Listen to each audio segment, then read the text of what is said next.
Y la verdad es que pues, yo me hice famoso en ese tema, escribí 4 libros, daba cientos y cientos de conferencias, cobraba lo que se me pegara la gana, nos hicimos muy reconocidos, pero la verdad es que la vida nos pasó la factura, nos avanzamos muy lejos en un camino que a lo mejor era el camino que nos habían programado a caminar, hasta que un día Dios dijo, se acabó este mundo de la innovación empresarial, ahora te toca la innovación personal.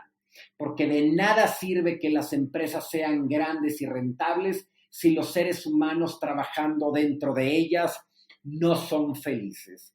Y ahí tuve un gran nuevo parteaguas en mi vida que me reseteó totalmente.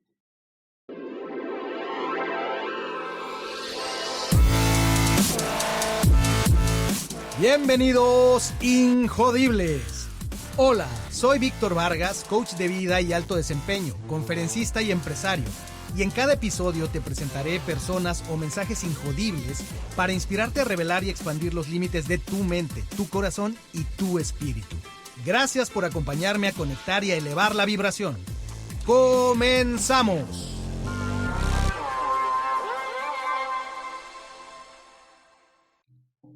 Bienvenido, Injodible. Hoy no puedo estar más emocionado, sentirme más feliz, más bendecido por las sincronicidades del universo, por el nivel de persona, de ser humano, de espíritu que tengo para ti el día de hoy. Él es fundador de La Montaña, Centro de Transformación, que es un espacio mágico de sanación y reconexión en medio de la naturaleza, en un lugar maravilloso. Además, es creador de más de 50 metodologías para la sanación emocional, el desarrollo emocional y la reconexión espiritual. Es creador de la Academia de Reconexión, que es una serie de cursos en línea para transformación personal. Además, es autor de 11 libros. Algunos de ellos son Inteligencia Espiritual, el cual me tiene maravillado. Inteligencia Espiritual para líderes. La trilogía de la montaña es otro de sus libros, además del Gen Exitoso, New Me, Diario de un Soñador y Secretos de la Motivación. Es conferencista internacional y ni más ni menos que ha ofrecido, y yo creo que ya más en este momento, 1,200 conferencias en 20 países. Es conocido también por su gran activismo social en pro de la nutrición, la paz y el medio ambiente. Verdaderamente tiene una gran influencia y la gente, cuando él habla, lo escuchan. Y por 12 años fue consultor empresarial en temas de innovación y la mente del consumidor. De hecho, ahí fue donde nuestros caminos se cruzaron en el terreno profesional hace algunos añitos. Él se dedicó por muchos años a la innovación empresarial y ahora se enfoca en la innovación personal, así es como él le llama, porque cree que de nada sirve transformar empresas si los seres humanos dentro de ellas no son felices, saludables y abundantes. Otro tema en el que coincidimos enormemente con mi activismo en Responsive.org. Finalmente, estudió licenciado en Comercio Internacional en el TEC de Monterrey, aquí en la ciudad del Cerro de la Silla, y además de maestría en políticas públicas en Carnegie Mellon y otros temas de doctorado en psicología profunda que simplemente redondean, le dan además a esa sabiduría natural que él tiene, la proyección del calibre de persona que está aquí conmigo hoy y que ni más ni menos es Ricardo Perret. Hola Ricardo, suenen los tambores.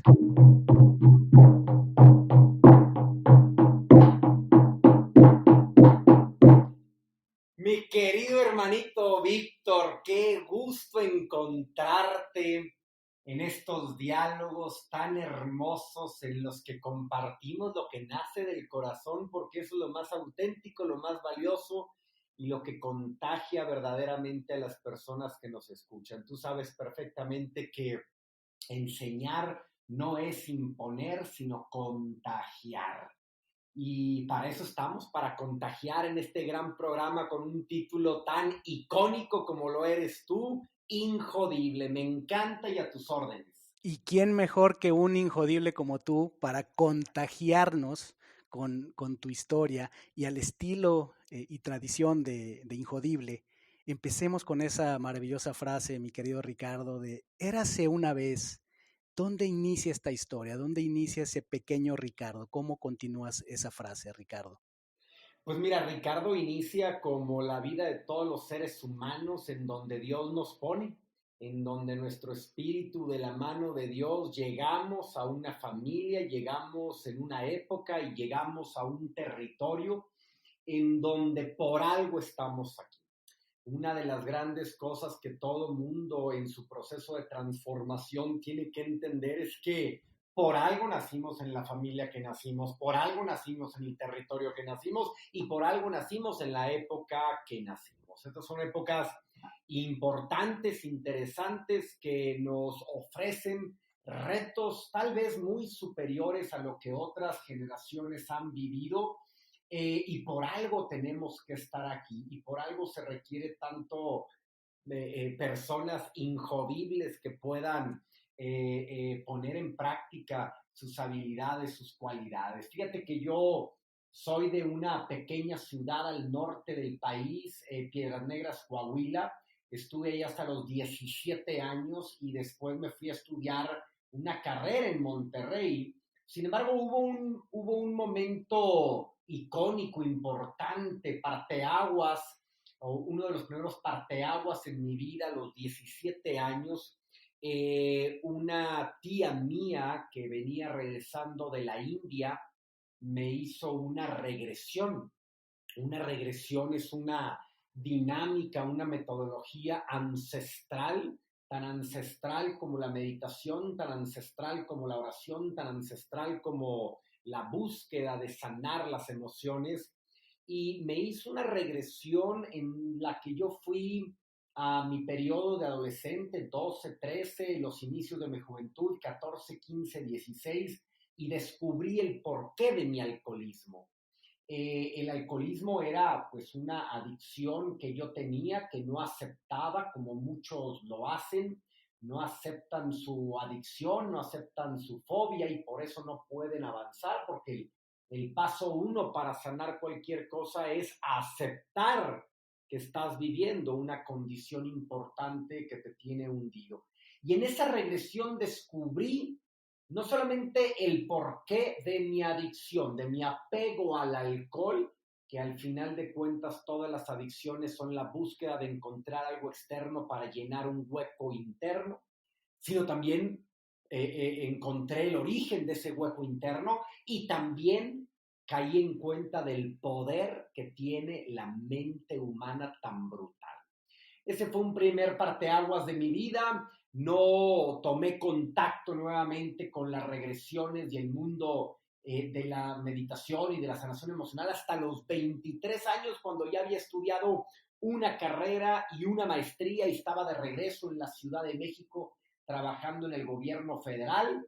Y ahí hago una pausa porque ahí arranca otro periodo de mi vida en el que mi tía ya hacía grupos colectivos de regresión y de sanación, me invitaba a cada uno de ellos y un día me aventó a los toros, como así tiene que ser, a final de cuentas, a que yo diera la regresión y bueno, pues ahí me empecé a ser experto en el tema.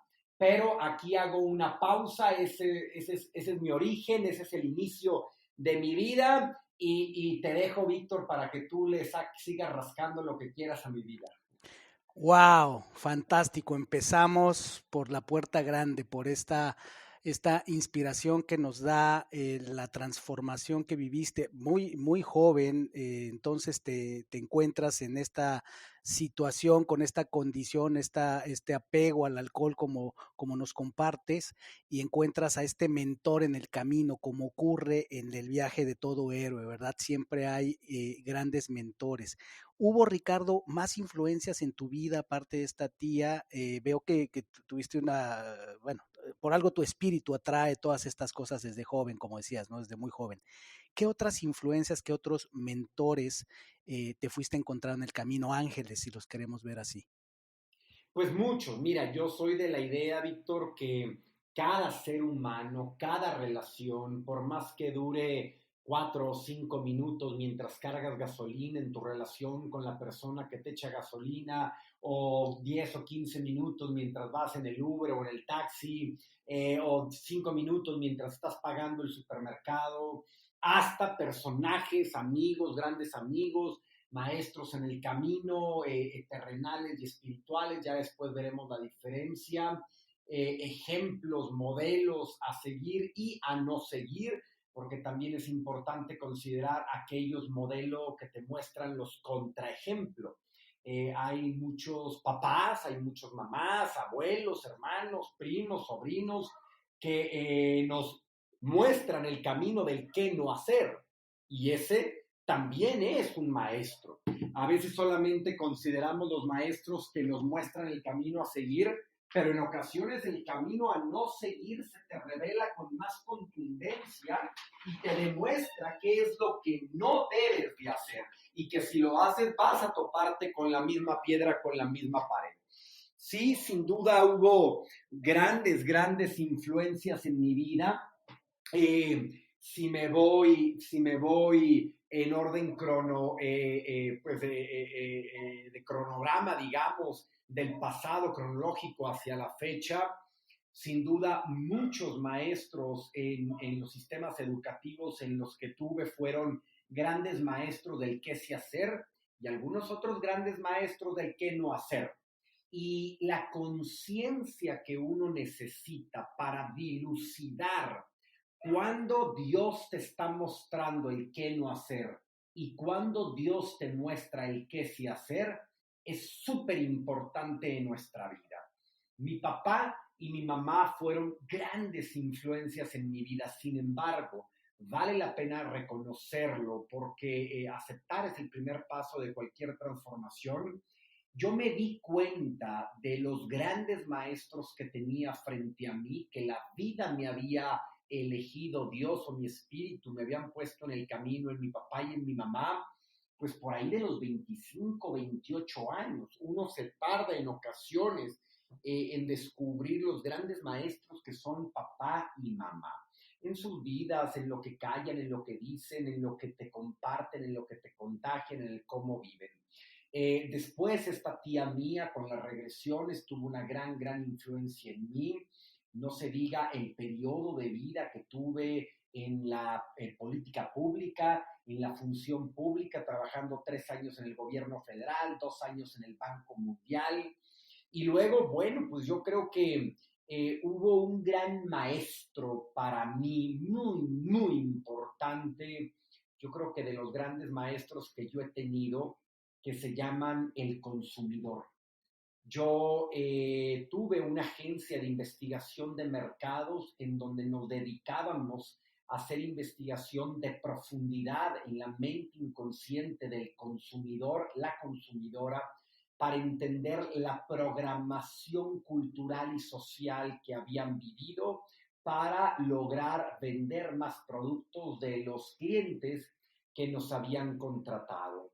Estuve 10 años con la agencia de investigación literalmente más grande de Latinoamérica, con oficina en 9 países, y descubrí y aprendí tanto de tantas investigaciones que hice, porque al final de cuentas los consumidores, consumidoras son seres humanos, mamá, papá, abuelos, niños, con grandes sueños, con miedos también, con aspiraciones, y en cada investigación aprendía de ellos, pero también aprendía de mí.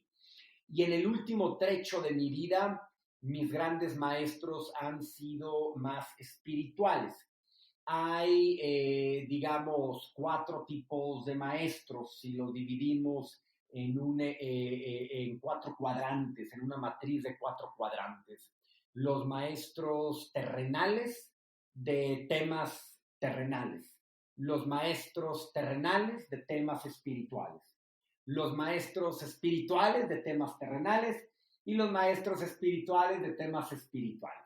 Y en los últimos años me he clavado mucho más en dialogar, aprender, seguir, navegar en mis meditaciones, visualizaciones, procesos de reconexión con maestros espirituales, de los cuales no solamente he aprendido muchísimo, muchísimo, muchísimo, no solamente que integrar a mi vida, sino que desprogramar de mi vida, porque en cada proceso de transformación tienes que desprogramar, echar hacia afuera mucha información con la que vienes cargando para hacer espacio para nueva información.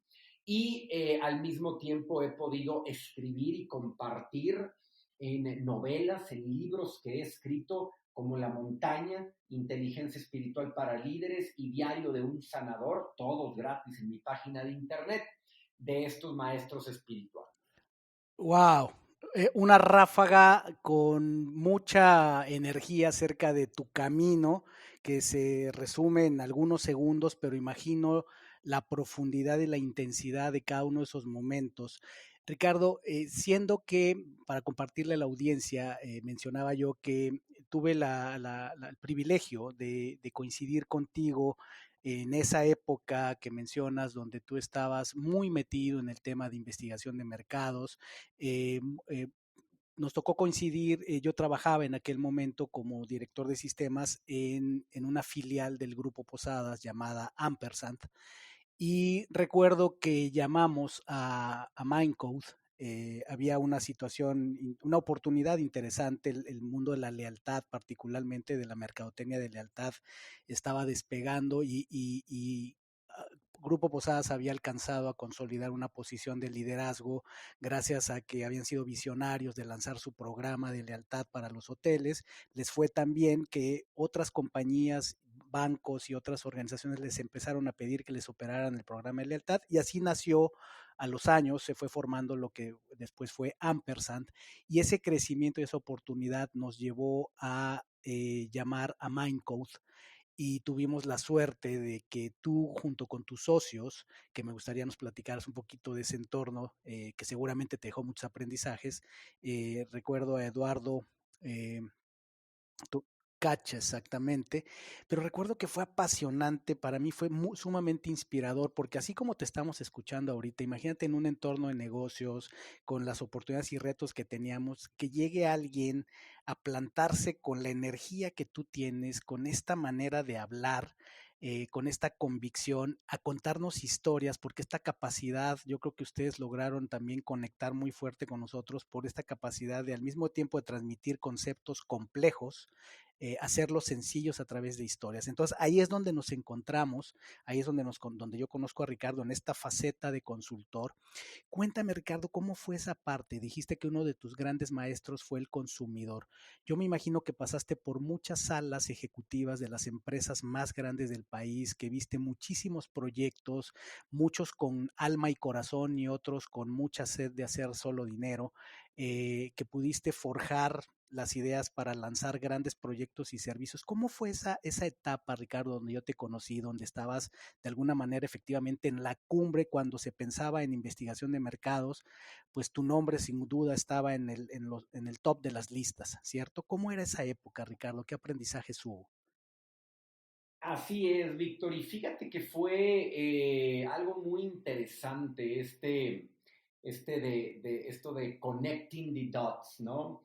Eh, Cuando yo tenía 23 años, regresé de estudiar la maestría en política pública y llegué a vivir a casa de mi tía, la que me había hecho la primera regresión, porque debía $60,000 en puras becas en mi carrera y en la maestría.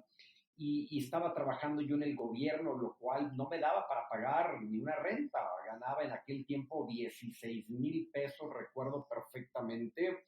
Se fue aumentando poco a poquito, pero era una cifra pues baja, digamos, para cubrir con toda esta deuda que traía.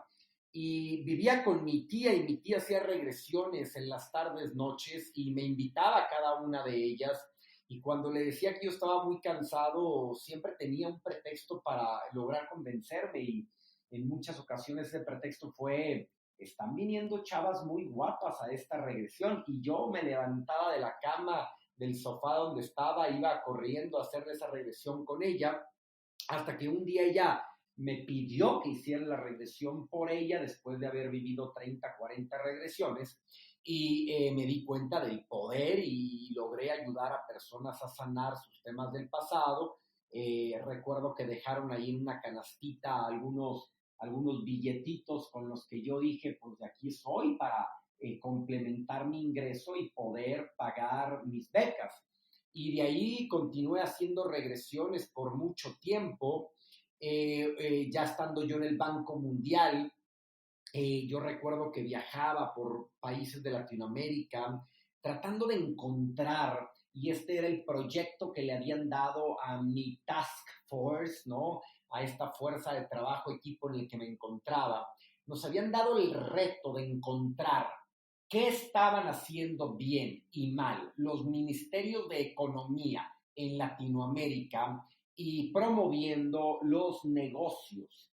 Y uno de estos tracks de investigación que estábamos estudiando, uno de estos tracks de investigación que estudiábamos era cuando el gobierno invertía en negocios, sobre todo pequeñas y medianas empresas, ¿qué hacía que ese dinero que invertía el gobierno regresara a las arcas del gobierno?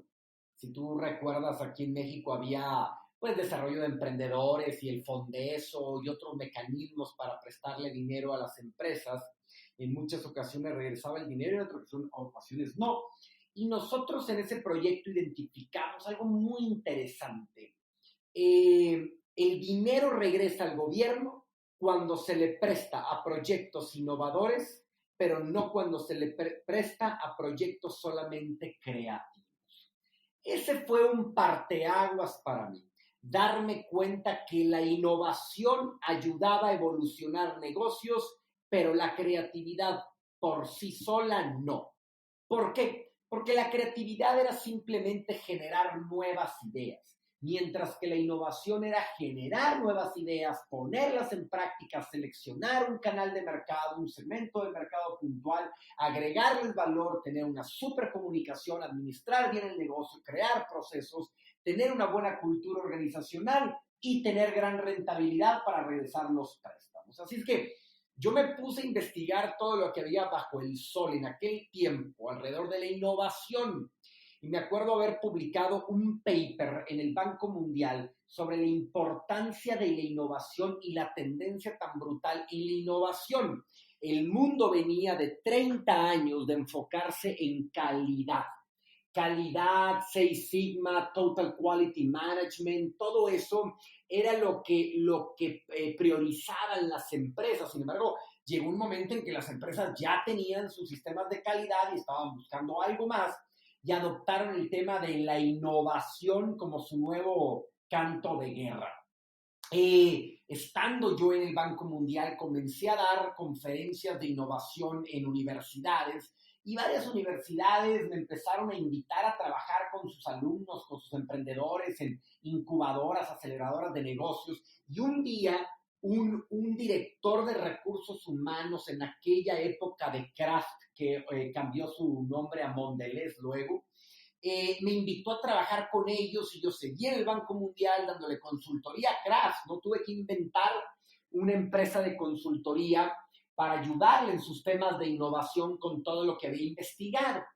Y un día, ya después de trabajar con varias empresas, incluso de renunciar al Banco Mundial para enfocarme en temas de innovación, estaba trabajando con Dairy Queen.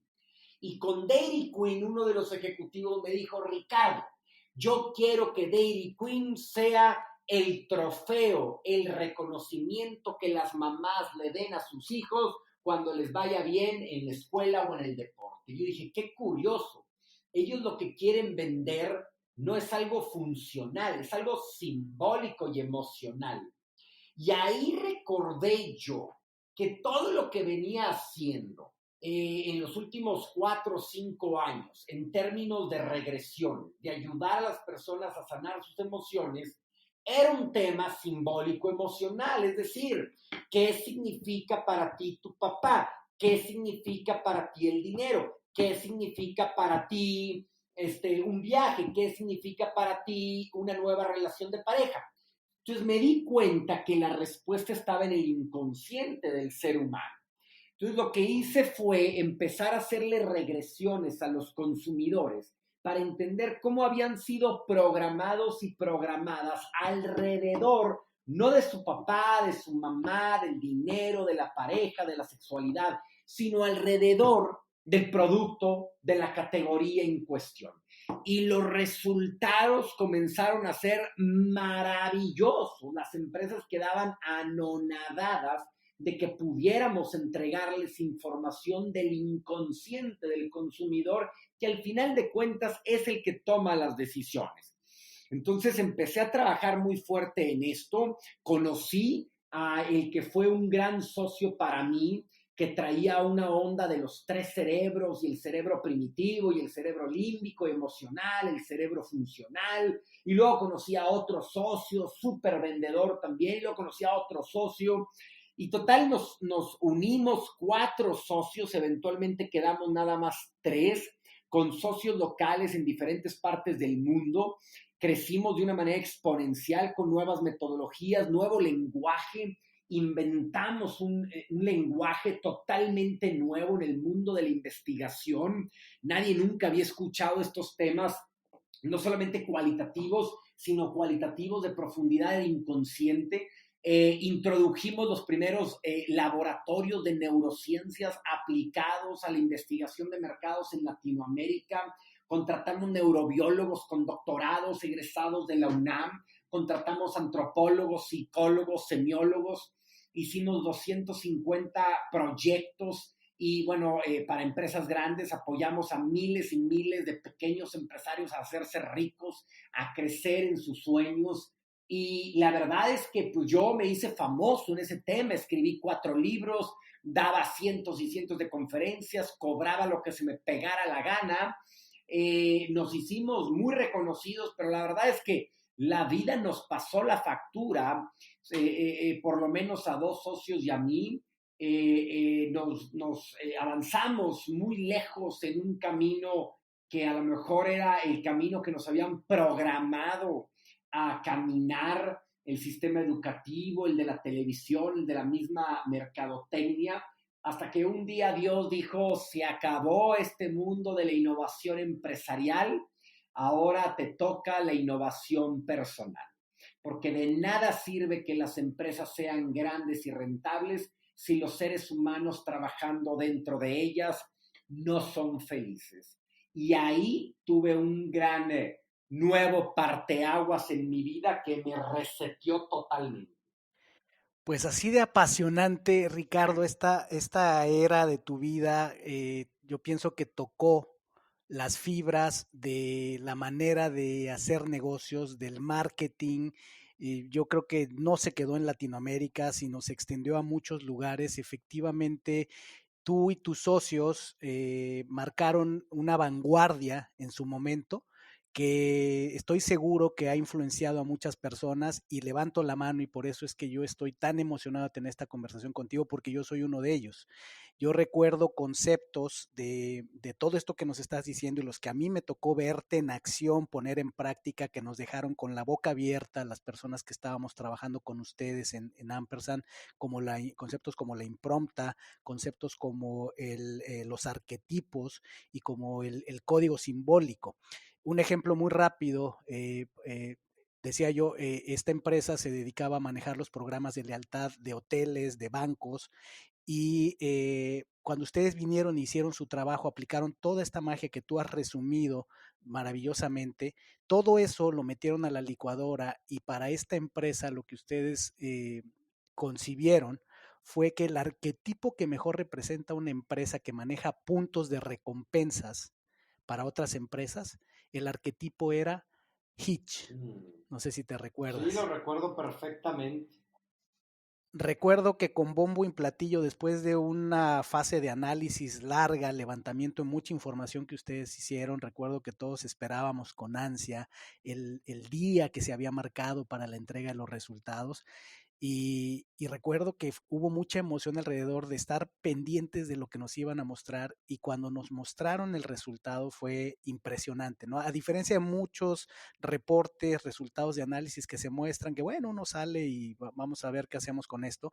Recuerdo que esto fue un parteaguas para la organización marcó mucho a la gente que nos tocó trabajar en ese momento, y el arquetipo que nos representaba era Hitch, este personaje interpretado por Will Smith en una de sus películas, donde el rol de Hitch en la película es ser un como asesor, asesor de personas para que establecieran relaciones con otras, ¿no? En la película se ve un hombre que es asesorado por Hitch, y Hitch hace como Cyrano de Bergerac, le dice todo lo que tiene que hacer para enamorar a una mujer.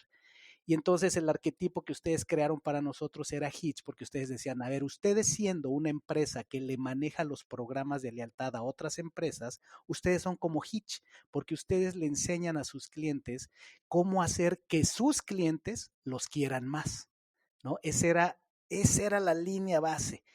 Pero todo lo que hay detrás, uno, a ver, honor a quien honor merece. Necesitamos identificar y darle honor a la tía de las regresiones. ¿Cómo se llama la tía de las regresiones? Por favor, Ricardo. Yolanda Perret, que en mis libros La montaña, en donde cuento todas estas historias, se llama Margarita.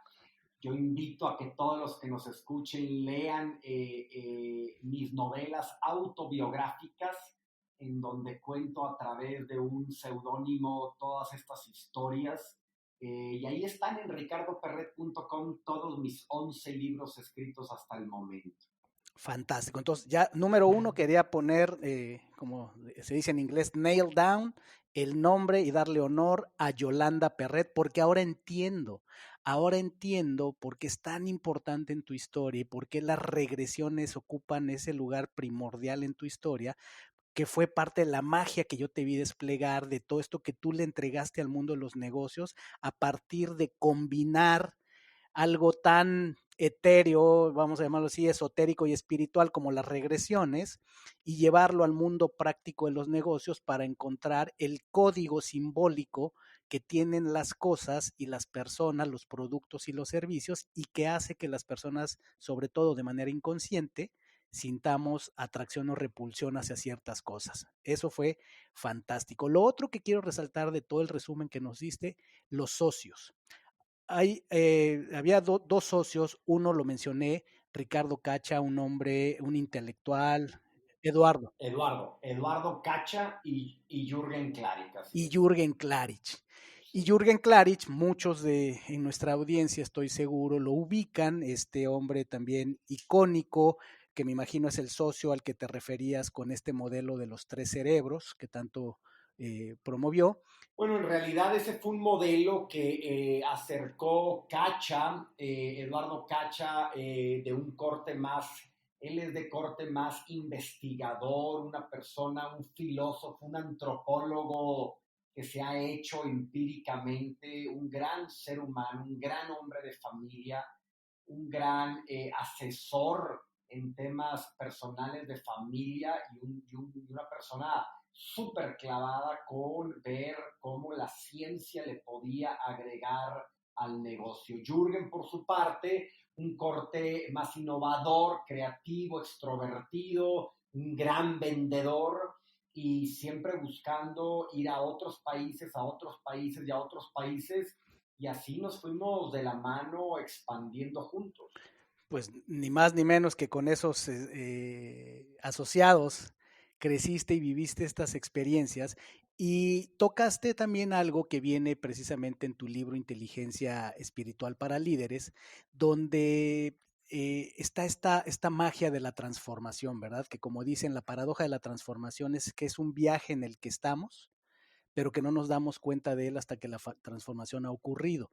Me imagino todo esto que nos has contado, esta serie de eventos, sucesiones en tu historia, decías, nos cobró la factura, nos pasó la factura, tal vez el éxito que habían tenido, tal vez, y en tu libro mencionas algo que nos deja un poco en suspenso, ¿no? Cuando dices, en el año 2014 me llegó la noticia más devastadora emocionalmente que había recibido en toda mi vida, pero a la que hoy le guardo toda gratitud. Entiendo que es ahí, ¡Wow! Hiciste tu tarea y leíste mucho. por ¡Ah! supuesto. ¡Qué buena onda! Pues sí, fue así. Yo andaba atendiendo clientes en Bolivia, en Perú y en Argentina. Estuve por allá 15, 20 días. Y al regresar a la que era mi casa en ese tiempo. Yo tenía una niña de 1 año 10 meses, que hoy es un angelito de siete años, Valentina, mi primer hija. Y yo entro a la casa y literalmente tengo todas mis cosas en cajas y en bolsas de basura ahí pegadas sobre un costado de la pared a la entrada, y yo le pregunto a la que era pues mi pareja en ese momento, madre de mi hija, le pregunto qué están haciendo mis cosas ahí, y me dice, son tus cosas, hasta aquí llegamos. Y ese fue un momento de catarsis en mi vida, porque yo creía que todo estaba perfecto en mi vida. Aunque hay que ser muy honesto, yo sabía muy en el fondo que me había olvidado de mi crecimiento personal, humano, espiritual, por clavarme solo en la parte material y económico. Y yo, por más que decía, en algún momento voy a empezar a hacer algo por mí, en algún momento voy a empezar algo por mí, me clavé en hacer dinero, en los negocios, en los aplausos, en el reconocimiento, y eventualmente la vida me pasó la factura, pero era necesario. Fue un momento durísimo, muy, muy duro. Los próximos 6 meses, 8 meses después de ese momento fueron bastante challenging, ¿no? Fueron muy retadores, y yo necesitaba un lugar para irme a llorar, a gritar. Mi ego, esta máscara que a veces como ejecutivos vestimos y que vamos conformando para ser aceptados por los demás y también por nosotros mismos, se había craquelado, se había destruido, y yo no quería que me vieran así. Entonces me empecé a ir los fines de semana a un rancho que también le había comprado a mi tía Yolanda, porque ella había soñado un día que yo ahí iba a ayudar a mucha gente, y como me sobraba el dinero en ese momento, me ofreció, ya no me acuerdo de cuánto pagué por eso, no sé si me acuerdo, y le pagué todo y vámonos, ¿no? Por una serie de diosidencias que se fueron presentando, tuve exactamente el dinero que ella me pidió, le pagué y listo. Pero yo no había hecho nada en 5 años que había tenido ese rancho. Entonces, cuando me pasó esto en el 2014, octubre, veintitantos, me empecé a ir a esta montaña, porque es una montaña que hoy se llama la Montaña Centro de Transformación, y me empecé a ir a llorar. Y en esos llantos que pegaba, esos gritos desgarradores de qué me había pasado, me sentaba a hacerme regresiones a mí mismo, porque me había dado cuenta, había caído en cuenta en esas caminatas en el rancho, en la montaña, que yo le estaba haciendo últimamente regresiones a miles de personas, y me había olvidado de hacerme regresiones a mí, que había mucho que sanar dentro de mí. El trabajo conmigo mismo estaba lejos de ser acabado, que es un trabajo de por vida. Y ahí me di cuenta en una regresión que yo me había desconectado de Dios, de mi espiritualidad, que me había clavado mucho en la ciencia, en la terrenalidad, en el dinero, en lo profesional, y que me había olvidado de la espiritualidad, que me había enojado con Dios a los 5 años y en el periodo entre los 12 y los 16. Y yo decidí que si reconectarme a la espiritualidad era mi medicina, que yo iba a dejar todo lo demás, con excepción de mi hija, y me iba a clavar durísimo en mi reconexión espiritual.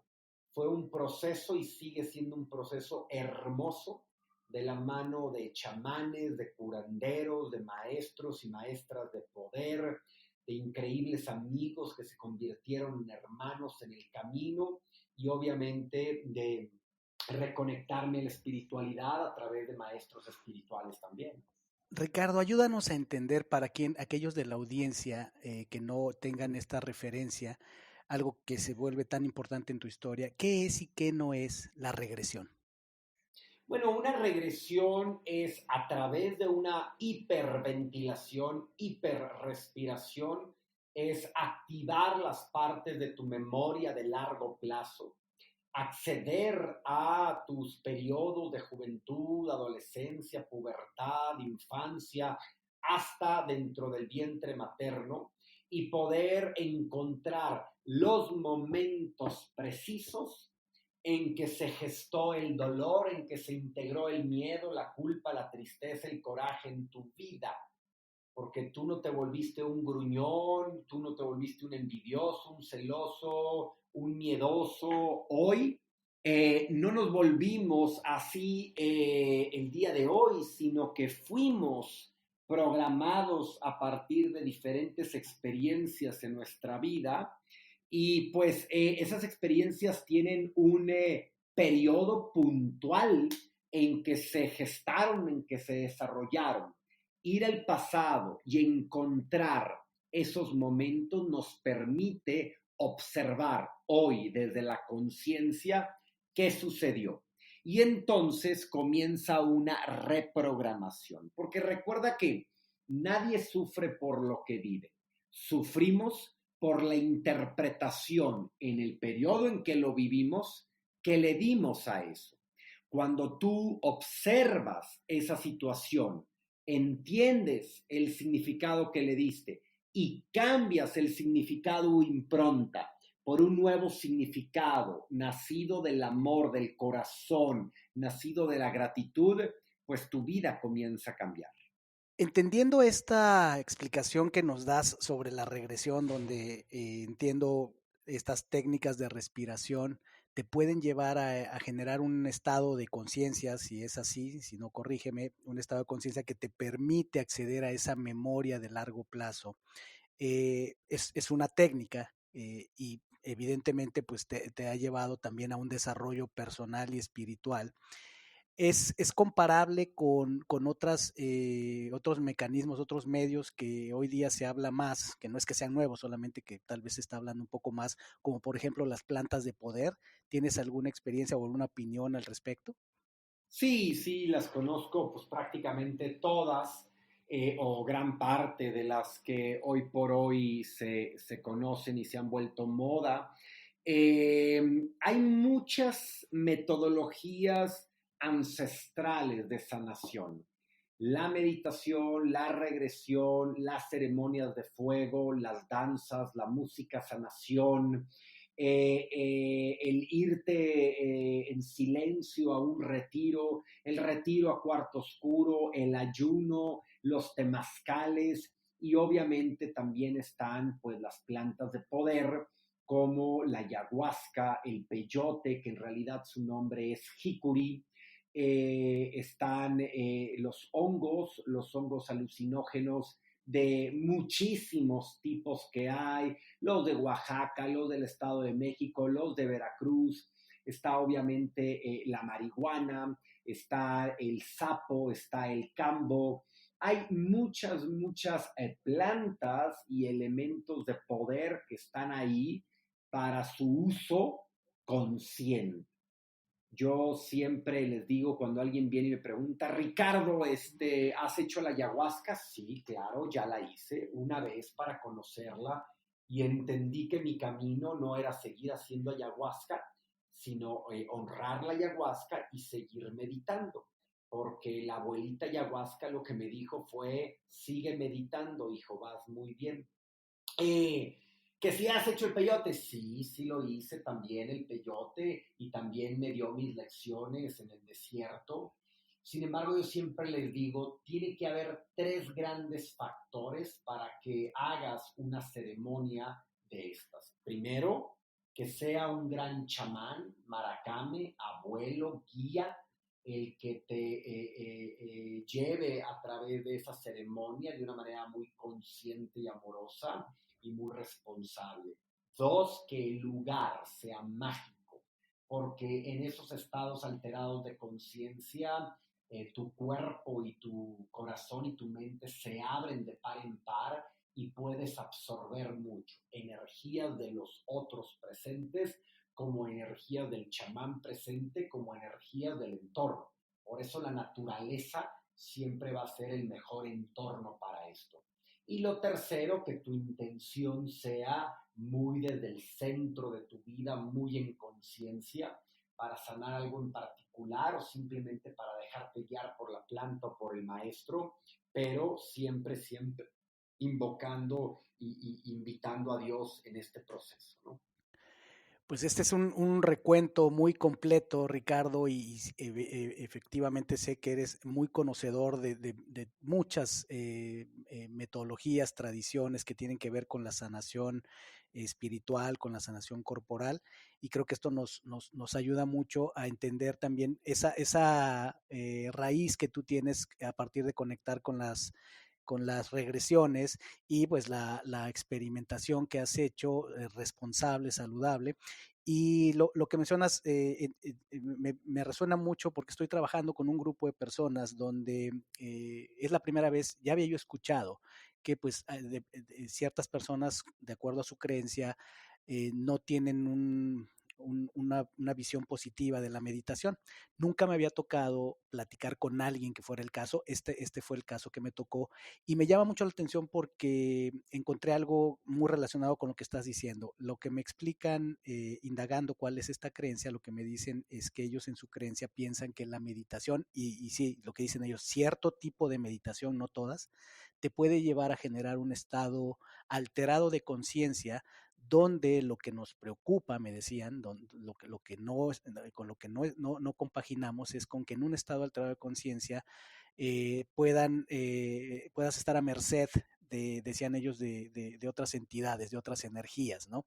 Esa es la creencia que yo decía, ¿cómo alguien puede estar en contra de algo tan obvio, la meditación? A lo mejor mi aproximación a la meditación pues, era la más occidental, lo que pasa en el cerebro, ¿no? Muy de este tipo, pero me hizo sentido, o sea, lo tomé con mucho respeto su creencia en el sentido de efectivamente, bueno, pues en estados alterados, como tú ya lo dijiste, la mente, el corazón y el espíritu están abiertos de par en par, ¿no? Y qué bueno que alguien tan conocedor como tú no, me ayude a ampliar ese concepto. Entonces, muchas gracias por la apertura, por compartirlo. Muy, muy importante. Al contrario, nada más para hacer ahí una puntualización, el objetivo más profundo de la meditación, en particular la meditación, no de plantas de poder, pero en particular de la meditación, es resetearte a tu estado natural.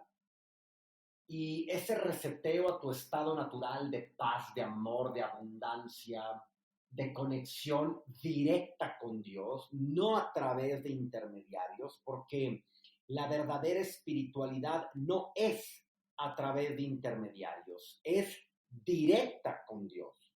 Como hijos de Dios, hijos del universo, tenemos todo el derecho y la responsabilidad de vivir vinculados a Dios directamente, no a través de intermediarios. Eso es bien importante. Entonces, la meditación lo que busca ayudar y lo que busca ayudarte es a resetearte, a llevarte a tu estado natural. Claro, se requiere mucha práctica, claro, se requiere mucho entrenamiento en la meditación, pero cualquiera puede hacer la meditación. Es algo súper económico, es algo súper fácil de hacer, es algo muy poderoso porque cuando realmente entras a profundidad en un estado meditativo, el universo se abre para ti y tú te abres al universo. Y ya no accesas solamente o accedes solamente a tu pequeña mente, sino accedes a la mente universal, a la conciencia universal. Y claro, hay muchas personas que tienen miedo de que el ser humano se conecte a la conciencia universal, porque el común denominador de los sistemas económicos, de los sistemas bancarios, de los sistemas mediáticos, de los sistemas de gobierno y los sistemas de salud, es que vivamos dormidos para que seamos vulnerables y nos sea fácil que nos controlen. De hecho, muchas religiones tienen también miedo que el ser humano se conecte directo a Dios, porque van a dejar de necesitar a sus sistemas religiosos. Pero si nos vamos al origen de las religiones, todos los fundadores de las religiones actuales, su enseñanza primordial es: todos somos hijos de Dios, conéctate con Dios. Jamás, nunca un maestro espiritual en los que se basan las religiones actuales dijeron, busca a Dios a través de un intermediario. Nunca. Sino, pues que alguien me lo traiga y me lo diga. Entonces, la meditación rompe esquemas. Es como buscar la medicina alternativa. Es como buscar que una regresión te sane un dolor, o te sane el hipotiroidismo, o te sane el dolor de estómago, la jaqueca, o la imposibilidad de dormir, o un cáncer, o la artritis, ¿no? Porque la medicina, que no ha logrado sanar el cáncer, que no ha logrado sanar la artritis, que no ha logrado sanar la diabetes, al contrario, ¿no? Parecería como que buscan promoverlas, están en contra de la medicina alternativa porque es su competencia, y hoy lo estamos viendo. La ciencia está de rodillas, debería de hacer un acto de humildad y aceptar que no tiene la respuesta de todo. 6 meses buscando una dichosa cura para el COVID-19 y a lo único que están recayendo es a una vacuna universal. Pues no, eso no es un gran avance de la ciencia. Entonces, pues claro, la medicina alternativa entra a juego y empieza a proponer otras soluciones y los médicos se enojan con estas otras soluciones, pero ¿por qué se enojan si ellos no han podido proponer algo? Entonces estamos viviendo un juego de competencias y de poder y de control muy fuerte en el que el ser humano siempre ha estado en medio. Y lo único que nos va a mantener libres y fuertes y en conciencia, lo único que nos va a volver injodibles es que caminemos de la mano de Dios directamente. Poderoso. Dios vive en nosotros, estamos conectados. El problema no es conectarnos a Dios, es la desconexión casi permanente, crónica en la que vivimos. Y esto que nos comparte Ricardo, tan iluminador, pues me lleva definitivamente ya a buscarle por ese lado y preguntarte, porque creo que eres una de las pocas personas a las que me atrevería a preguntarle. Yo no soy partidario de la teoría de la conspiración. Pero dado todo lo que nos acabas de compartir, ¿cuál es tu opinión, Ricardo? Ya nos dijiste la ciencia, su negocio no es la salud, justamente es lo contrario, ¿verdad? Su negocio es que la gente esté enferma para que se puedan vender las medicinas. Las filosofías religiosas, ¿no? Muchas veces su negocio no es la iluminación, es la oscuridad para que necesitemos la iluminación. Por aquí pasó un injodible, Ariel Grunwald, que fue un gran maestro de Kabbalah, hoy dedicado a otras cosas, y en algún momento de la charla con él decía, la religión es la cáscara que envuelve al plátano, ¿no? Es solo la cáscara que envuelve al plátano. ¿Tú qué opinas, Ricardo? ¿Existe, en tu opinión, un plan detrás de esto? ¿O es, cómo ves que se están desenvolviendo las cosas? ¿Por qué vivimos esto en la humanidad? ¿Qué opinión te merece esta situación en general del COVID? Bueno, mira, nada más para acotar tu pregunta, me hablas de la teoría de la conspiración. La teoría de la conspiración es un término que se acuñó por la CIA cuando asesinaron a John F. Kennedy. Ellos querían empujar la teoría de que había sido un asesino solitario, Lee Harvey Oswald, ¿no? En lo que hoy, pues yo creo que el 99% de la población sabe que fue una vil mentira, pero en aquel tiempo todos los que decían que había sido una conspiración perfectamente armada, que pusieron al presidente ahí, que entrenaron a varios personajes, que a este lo metieron ahí, pero él no fue el que disparó, sino que habían sido otros. Bueno, tú ya sabes todo eso. Pero ahí se acuñó el término de los teóricos de la conspiración o teorías de la conspiración para minimizar o demeritar cualquier teoría fuera de la que te diera el gobierno. Pero mira, a ver, Víctor, ¿tú crees hoy por hoy, ¿no? Con todo lo que sabemos, ¿tú crees que las Torres Gemelas las tumbó Osama Bin Laden con 20 personajes entrenados en un campo ahí agrícola con avionetas? Pues no, hombre, ¿quién lo puede creer? Ese fue un inside job, ¿no? Eso está clarísimo. Tenían detonadores, las columnas las fueron tumbando poco a poquito, armaron todo un tinglado para permitir que eso sucediera. Bueno, estaba armado. Fueron 4 aviones los secuestrados, otro que se estrelló. En el Pentágono nunca cayó un avión, jamás existió un pedazo de avión ahí en el Pentágono, fue un misil que salió de un submarino acá de las costas de Nueva York, por allá. Y bueno, fue dirían en aquel tiempo, en el 2001, pues había teóricos de la conspiración. Hoy es exactamente lo que está pasando.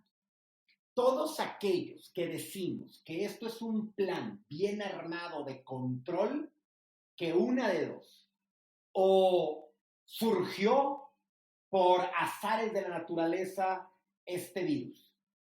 O dos, o lo crearon y se le escapó. O tres, lo crearon y lo sacaron como un arma, bioweapon, un arma biológica. Todos aquellos que decimos esto, ahorita se nos ve como locos, pero en 10 años, pues el común denominador va a ser, pues claro, en aquellas épocas de la pandemia, cuando se inventó todo, ¿no? Cuando exactamente se midió las deficiencias que tenía la población y digamos, que se promovió un virus que le afecta a aquellos con deficiencias, vitamina D, vitamina A, vitamina C, betaglucanos y otros minerales como el zinc, porque al final de cuentas son los que más sufren. Aquellos con obesidad, aquellos con diabetes, aquellos con el sistema inmune comprometido, pues son los que sufren. Entonces, está perfectamente claro que puedes elegir un virus que ataque a la población actual, porque el común denominador es sistema inmune comprometido. ¿Okay? Entonces, claro que estamos viviendo un proceso de control y un proceso brutal de manipulación en los medios. Por una parte está la guerra interna en Estados Unidos de los demócratas contra los republicanos. Trump le ha pegado a una élite que ya estaba muy pertrechada en el poder, le ha pegado muy fuerte en los últimos 3 años y ahora pues lo quieren tumbar del poder. Ahí vienen las elecciones en noviembre. No es casualidad esto, no es casualidad los riots de Black Lives Matter, no es casualidad eso, no es casualidad que se haya soltado en China, no es casualidad que ahorita estamos en una crisis económica en donde grandes masas y grandes fortunas se siguen amasando todo el tiempo. Y no es casualidad que las farmacéuticas no estén encontrando algo para curarlo. Y que cuando sale algo que lo cura, probado, como la hidroxicloroquina, como la ivermectina, como el clorito de sodio, como muchas otras cosas, de inmediato comienzan a censurar y a tachar de locos a aquellos que lo promueven. Pero lo que sí estamos claros es que esto no es una pandemia por un virus.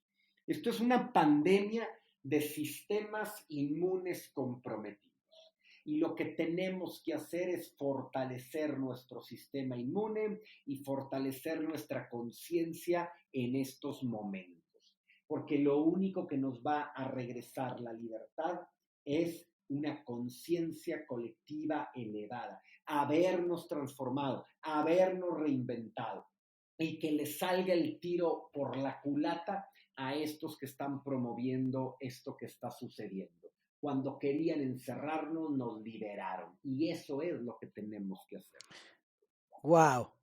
Y ahí, Ricardo, precisamente con todo esto que nos dices, y veníamos de hablar de la meditación, veníamos hablando de la madre naturaleza, es donde ahí está nuestra línea de defensa, porque como lo entiendo, como lo estás sintetizando de esta manera, viene de antes de llegar un virus, ya viene un adoctrinamiento, ya viene una limitación de nuestra espiritualidad sistemática, el que tengamos sistemas inmunes comprometidos en gran medida tiene que ver a esta pandemia mundial de malos hábitos, de comida chatarra, de toda esta situación que a la persona promedio a nivel mundial la tiene precisamente con niveles saludables por debajo del deber ser, ¿no? Y entonces pues sale el virus Nuestro maltrato al ecosistema, porque totalmente. todas las epidemias o pandemias de los últimos 200 años o 150 años han tenido que ver con la domesticación de los animales, con esta terquedad del ser humano de comer más y más proteína animal y forzar a las empresas y a los sistemas productivos a encarcelar a las gallinas, encarcelar a los cerdos, encarcelar a los peces, encarcelar a las vacas, encarcelar a los pavos y a todos estos animales que nos dan de comer. A muchos, porque yo no como animal hace 10 años, soy vegano, pero la ciencia lo tiene perfectamente identificado. Las grandes epidemias o virus están saliendo del amontonamiento y saturación de sistemas productivos de carne de animal muerto. La gente tiene la solución en sus manos, háganse veganos, pero es más fácil para muchos ponerse doble máscara, porque ya se ponen la de tela y sobre esa se pone una de plástico, encerrarse en su casa, que cambiar sus sistemas de alimentación, sus hábitos y cuidar la madre tierra más. Y las dietas mentales. Y sin duda, Ricardo, podríamos estar horas aquí y hay tres puntitos que no quiero dejar ir antes de hacerte las dos preguntas icónicas de Injodible. Uno de ellos, esto que estás diciendo, esta vorágine del ser humano en términos generales a nivel mundial. Pienso yo que está mucho también en el corazón de tu libro Inteligencia Espiritual para Líderes, donde nos mandas este mensaje de una sacudida de conciencia por un lado, pero de esperanza por otro, donde leo y escucho, resuena en mi mente el de también muchas de las soluciones están en nuestras manos. ¿Qué te llevó a escribir este libro? ¿Qué mensaje le quieres mandar al mundo de los negocios, al mundo de los líderes? No tiene que ser necesariamente el negocio, los líderes no nada más están en los negocios, pero ¿qué tanto de tu conciencia, de tu apreciación sobre esta vorágine del ser humano que nos está llevando estos colapsos, a estos retos, está retratado en tu libro? Bueno, yo creo que mucho recae en los líderes empresariales, políticos, gubernamentales.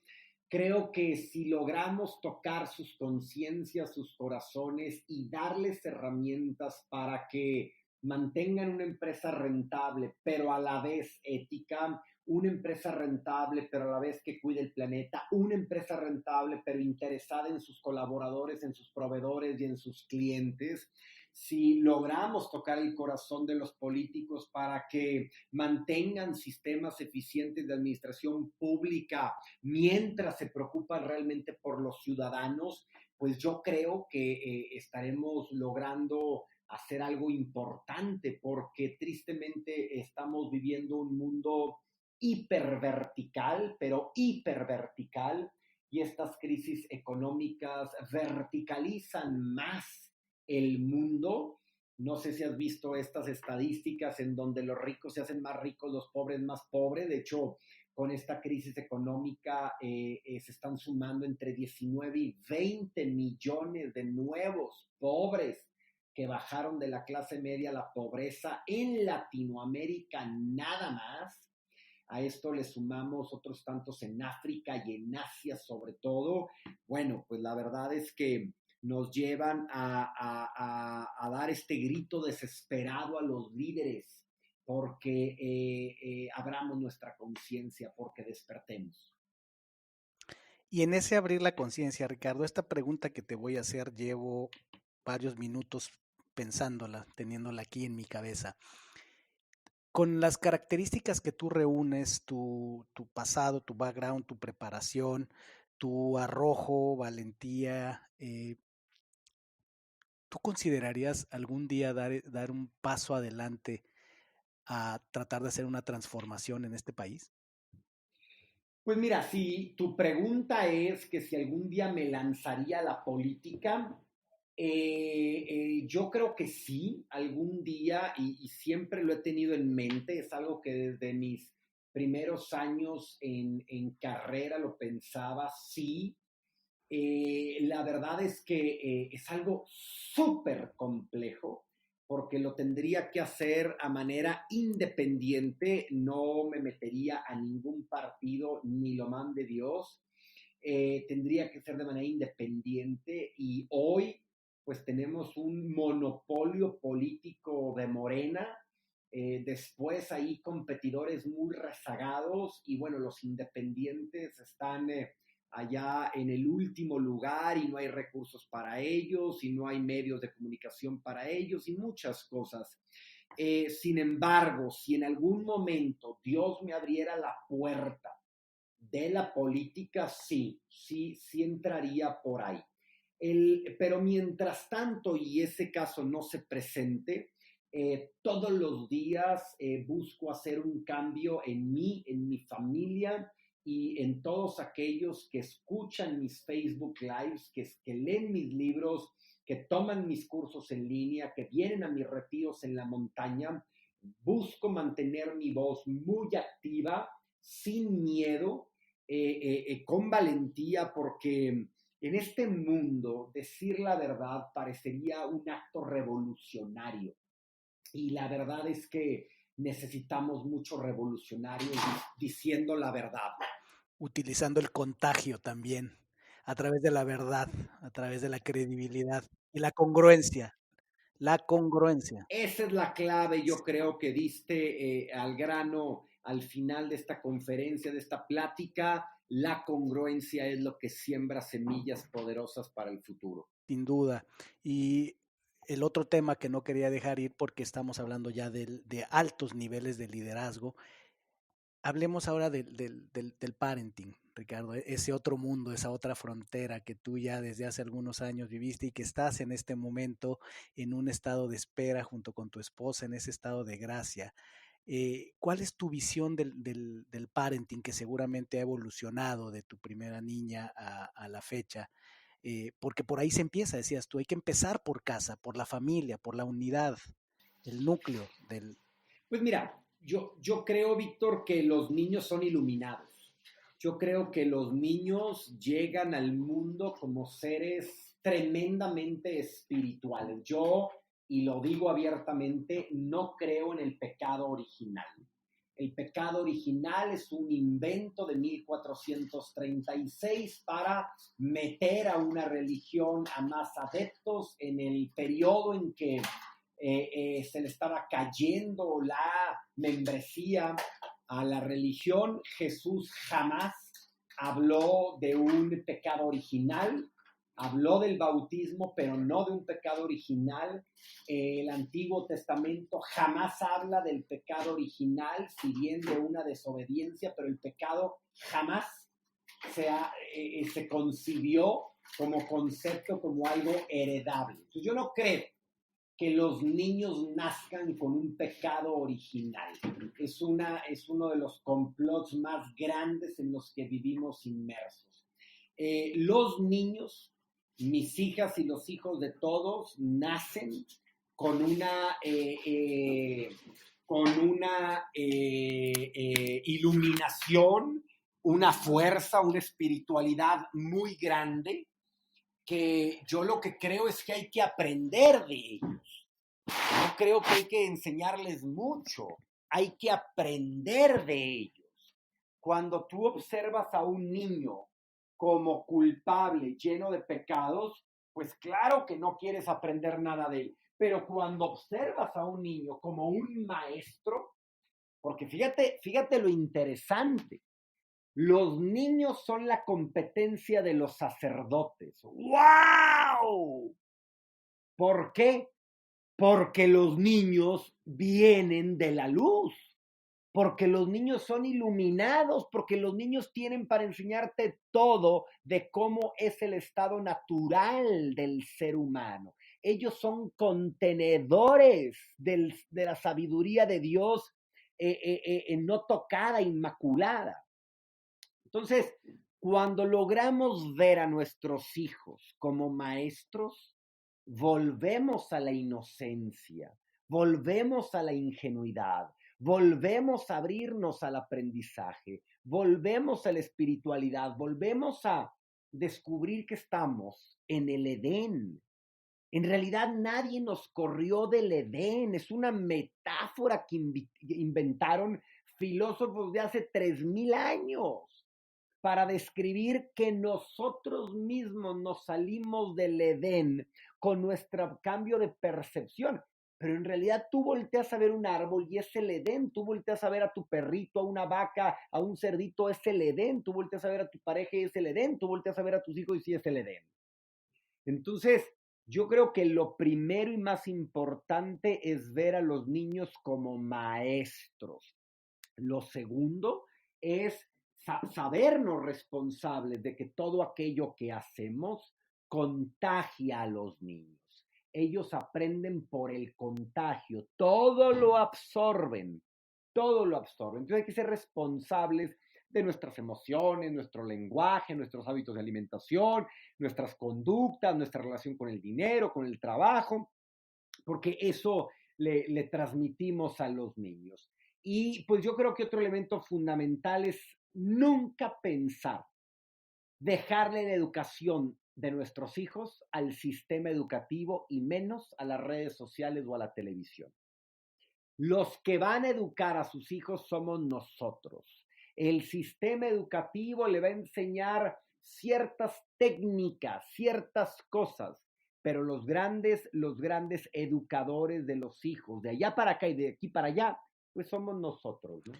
Sabios consejos, de verdad, la visión de parenting, después de todo lo que escuchamos en este episodio, pues sin duda es la cereza en el pastel, además viniendo de un hombre que contagia con su energía y el amor que seguramente inunda tu corazón en este momento y el de tu esposa por la llegada de una bebita que ya tiene nombre, ¿cierto?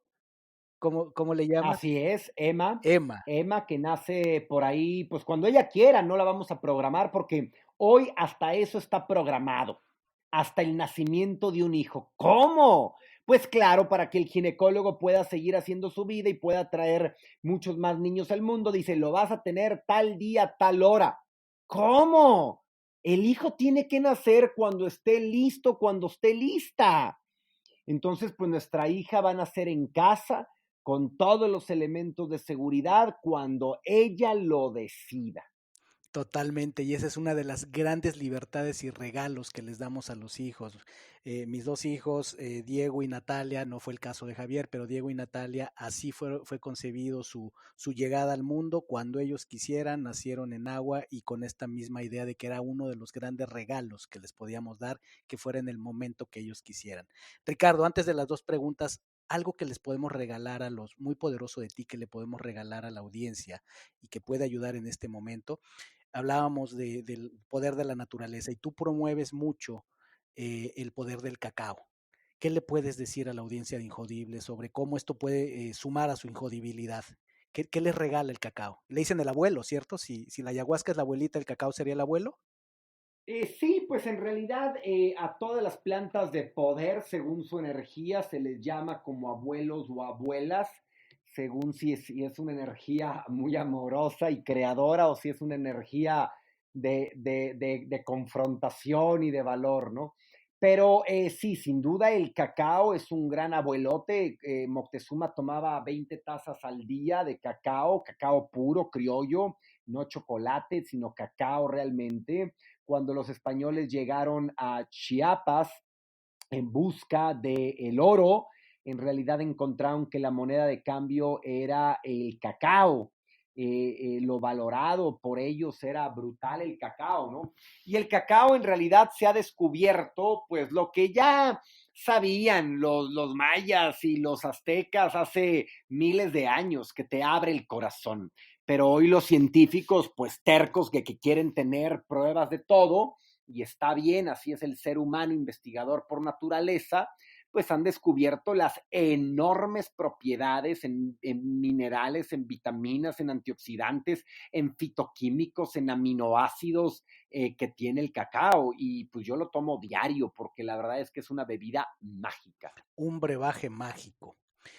Hemos llegado, Ricardo, al final y es el momento de, dime, claro, Nada más para acotar esto, Víctor. Fíjate que había curanderas y chamanes en el pasado, en el mundo prehispánico, que usaban el cacao en ceremonias para sanar y las quemaban vivas por ser brujas, entre comillas, por darles cacao. Yo espero que eso a mí no me pase, pero fíjate a lo que ha llegado la humanidad, a castigar a los que dan brebajes sagrados, brebajes que Dios puso en la naturaleza. Con eso me quedo. ese lado oscuro, esa sombra que tenemos en la humanidad, ¿verdad? Del miedo a la luz, porque eso es lo Así que es. pasa, es el miedo a la luz y sin duda es un gran regalo de la naturaleza el cacao. Yo sé que tú hablas mucho en tus diferentes canales acerca de esto, así es que quien quiera más información que venga del propio Ricardo Perret, en sus redes sociales encontrarán mucho de ello. Ricardo, con todo esto que nos platicas, para ti, ¿qué es ser injodible? Ser injodible es vivir con la fuerza que Dios te da.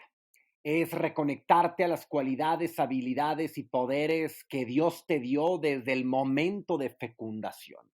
Yo creo que la única manera de que si te caes te levantes cuantas veces sea necesario o de mantenerte en el centro y no caerte es mantenerte con la fuerza de Dios dentro de ti, en tu centro, meditando, orando, escuchando la voz del universo y de Dios. Para mí, ser injodible es vivir como seres humanos en la integralidad, lo humano, pero también lo espiritual. Y ya que hablamos de niños pequeños, ¿cómo le explicarías a un niño el funcionamiento del universo? Uy, pues fíjate que es algo que estoy escribiendo en estos momentos, en este periodo de mi vida. Todos esos conocimientos que nos han ocultado, que nos han negado, que las civilizaciones anteriores sí tenían, pero yo se lo explicaría a través de un virus. Y te voy a explicar. Los virus en realidad tienen un nombre latín que es virus, que significa veneno. Sin embargo, los virus son mensajeros. En realidad, los mensajeros, estos virus que pueden ser bacterias, microorganismos, moho, levadura o bacterias, van de un cuerpo a otro, comunicándonos lo que sucede en el cuerpo del otro, pero también de los animales a nosotros, y también de las plantas a nosotros, y también del agua a nosotros. Es decir, todos los seres humanos, todos los animales, todas las plantas, todo lo que habita en este gran planeta, estamos conectados por tres cosas: virus, bacterias y microorganismos, energía y lenguaje. Y en esas tres cosas fluye toda la información. El cuerpo del ser humano que se abre a recibir con amor el lenguaje de los demás, la energía de los demás y estos mensajeros de los demás, podemos mantenernos fuertes y adaptarnos. Algunos dicen el sistema de defensas. Pues si este no es un mundo hostil, quieres que lo veamos como hostil, pero no. El sistema de defensas en realidad es un sistema de interacción, aprendizaje y adaptación. Todos somos uno. Todos venimos del mismo origen, todos vamos al mismo destino. Y pues al final de cuentas, como hijos o hijas de Dios, somos únicos y extraordinarios, únicas y extraordinarias. Una frase con la que resonamos mucho contigo, con la que resueno, que repito mucho en Injodible es, todo encuentro es un reencuentro porque todos somos unos. En eso conectamos muchísimo, mi querido Ricardo, y en muchas otras cosas. De verdad agradezco enormemente el contagio que nos has causado, que nos seguirás causando, las olas que espero que este episodio seguramente dará para las personas que nos escuchen. Siempre me emociona pensar en aquel hombre, aquella mujer que va a escuchar este episodio y que le van a llegar esas palabras que necesita en el momento correcto. Y estoy seguro que este episodio dará mucha materia de reflexión, de iluminación a muchas personas, mucha materia también para sacudir algunas ideas, que eso lo admiro mucho de ti. No solo eres un promotor de cosas positivas, sino también nos haces reflexionar, nos retas y nos inspiras con tu valor, esa valentía, ese coraje con el que tienes para vivir tu verdad, para compartirla, para tener además esta capacidad de compartir y contagiar a partir de la congruencia. Así es que, Ricardo, Muchas gracias, Víctor. agradezco mucho, de verdad, bendecidos de tenerte aquí. Y por favor, dile a la audiencia dónde te puede contactar. Claro que sí. Mi Facebook es Ricardo Perret, es una fanpage. Instagram, ricardo.perret. Y Twitter, Ricardo-Perret. Y todos mis libros están gratuitos en ricardoperret.com. Ni más ni menos, gratuitos, y eso dice mucho. Y a mí, mi querido Injodible, me encuentras en Instagram, en Ser Injodible, en Facebook, en Ser Espacio Injodible, y además, sobre todo en el sitio web que te invito a que visites, injodible.mx, donde hemos creado un entorno para que conectes con estas mentes y estos corazones injodibles que nos acompañan cada semana, donde además tenemos artículos de blog perfectamente diseñados para que te lleves aprendizajes, tenemos meditaciones, tenemos una serie de artefactos, contenidos que estamos haciendo para ti, para difundir el mensaje y el espíritu injodible. Querido Ricardo, que la luz siga contigo, que siga esa fuerza, esa energía y que siga siendo ese gran foco de contacto que has sido y que seguirá siendo. Te quiero, hermano, de verdad, inspirado y bendecido de tenerte en este micrófono. Fuerte abrazo, Víctor, a ti y a toda tu audiencia. De corazón, felicidades por lo que estás haciendo. Veámonos pronto, mucho más que seguir compartiendo. Así sea. Gracias por haberme acompañado en un episodio más para moldear y forjar tu mentalidad injodible. Tenemos una cita con tu grandeza en el próximo episodio. Hasta entonces.